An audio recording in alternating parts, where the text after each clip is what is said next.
Okay, this video is about the 12 problems of procurement, why they exist in construction businesses, how they manifest as well. So the first major problem is a lack of visibility, consistent across pretty much everyone in the construction industry. It's very hard to understand where procurement's up to at any point in time. So what you might be seeing is you don't know where procurement's at without physically picking up the phone, sending someone an email, tapping them on the shoulder, asking for a status update.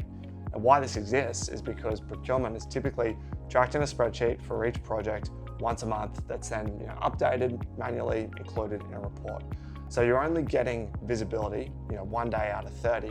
And even when you do get that information, that report put in front of you, can you actually trust the data that you're seeing, or is someone covering their tracks? Yeah, and secondly, that takes us on nicely to our manual process problem. So every aspect and every role within the procurement workflow is highly labor intensive from start to finish, whether that is creating and updating that procurement schedule on a monthly or bi-weekly basis, or whether it's just following the compliance and processes that are influenced throughout your business. All of it requires a tick here and a cross here to get the activity completed. And on that, the third problem, so the disconnected nature of the workflow. So all of those jobs within procurement, tracking, scopes, tenders, comparison, approvals, contract signing, supply chain reporting, and more. All of that is manual data entry from one document, spreadsheet, template, email to the next. There's a lack of connectivity. You've got that double handling of information, ultimately very labor intensive, which slows you down. And that brings us on nicely to number 4, which is delayed procurement. So within the construction industry, there are always tight deadlines, whether that's starting on site or whether that's achieving your practical completion date. And as part of that, procurement is a huge factor. You need to procure within time, within deadlines, and obviously focus in on your budget as well throughout that process. And with all that, disconnected process, manual labor-intensive work, do things stay on track? Is there optimism bias that you think you can hit it, but you don't? And then with that lack of visibility, are people seeing that there's issues, and holding your project teams to account? Ultimately, this dovetails into the 5th problem, executive reporting and insights. So whether that's visibility into a project, into procurement status, general risk identification, whether it's delays like we've been speaking about, whether it's insights into the supply chain, whether it's how the estimating team is performing, whether under or over budget, where you might be able to do some bulk purchasing opportunity across a number of projects. Those sort of insights are things that are being desired, but often it results in, hey, let's go and create a spreadsheet for that at a point in time. It's not there readily available ultimately to be able to make proactive rather than reactive decisions for your business. Whether your business is large or whether it's small, the number 6 problem, which is inconsistency, will appear across your business.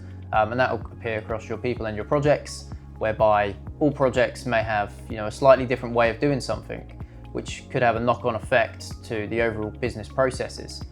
In addition to that, you may have new people starting in the business and they don't know what the correct process is because they've just had an onboarding session, which is different to the site that they're now working on. So one of the problems of procurement is just that inconsistency across the board, and how do you sort of resolve that issue? And ultimately, that lack of control around people bringing their own ways of working relates to the next problem, which is scalability for growth. So many construction businesses looking to grow, but they want to grow revenue. They don't necessarily want to grow headcount or cost at the same rate.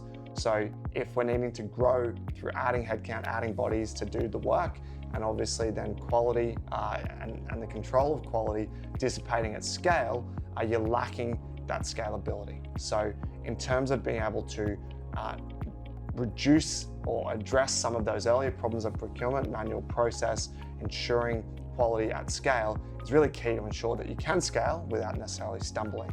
Yeah, and part of scaling is ensuring that you've got insights into your supply chain. So to ensure that you scale successfully, you need to ensure that you've got a good team around you.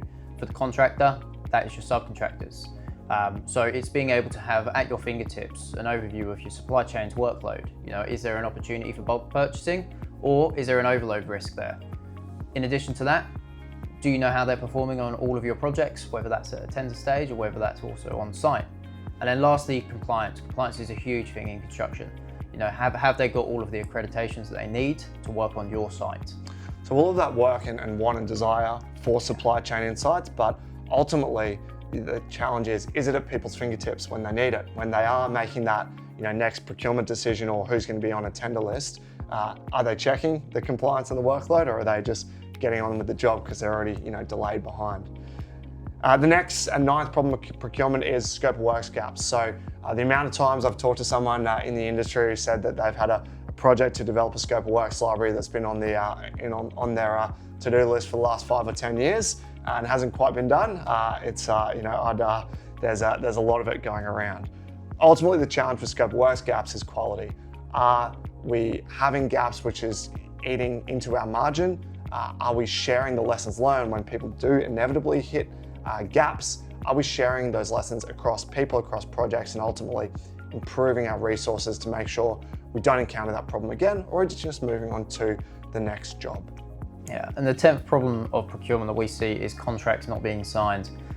Construction is one of those industries where there may be a verbal handshake, a verbal agreement, whatever it may be, to get the subcontractors onto site. But it's just ensuring that you're not putting your business at risk, having tracked and traceable information at your fingertips so that you can see contracts that have been placed, have they been signed, is the subcontractor allowed on site, or is there a bit more to it?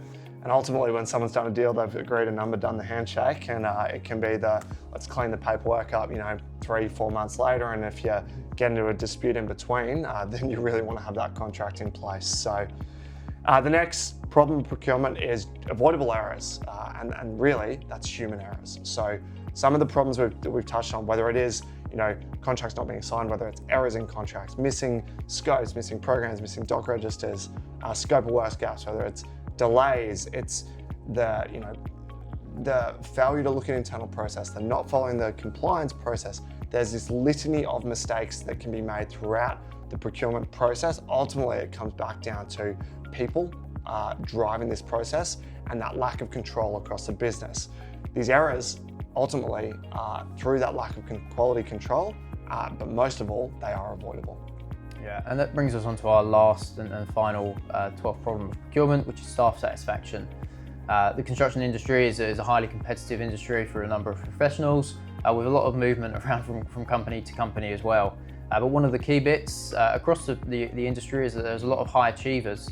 Those high achievers that want to get stuff done, and they want to get it done in a quick time frame, without having to focus on the admin and the unnecessary tasks or the manual processes and everything that we've really discussed throughout the procurement process. They want to get the work done, they want to make money, they want to continue but also be happy whilst they're doing it. And that's the expectations of the younger generation, not to be bogged down in admin, but to be doing meaningful work that matters. It's the reality of the world that we live in. The expectations are rising in that regard, and when there are talent shortages and to fight for talent, that becomes even more challenging. So ultimately, all of these 12 problems of procurement, the consequence of them appearing in your business is impact your profit margins. So these problems cost time, they cost money, they impact the business negatively, but they all can be addressed. So hopefully you've enjoyed this explanation of the 12 problems, and we'll delve deeper